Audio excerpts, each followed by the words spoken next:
Magandang buhay mga boss. Sa wakas, nakahanap na rin kami ng kamats ng aming labuyong kawitan.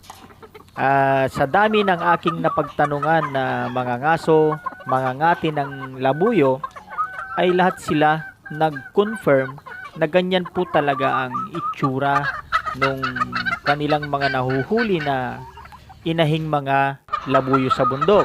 Kung napapansin nyo mga boss, yung inahin na abuyo na yan ay medyo maamo na dahil 1 taon na daw nilang nakatihan yan. Kaya ibig sabihin, 1 taon na rin siyang nakakulong at nasasanay na makakita ng tao.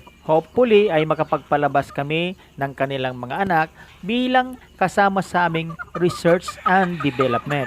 Nasubukan na namin yung Texas at Pakistani cross at ngayon naman ay itry natin sa labuyo.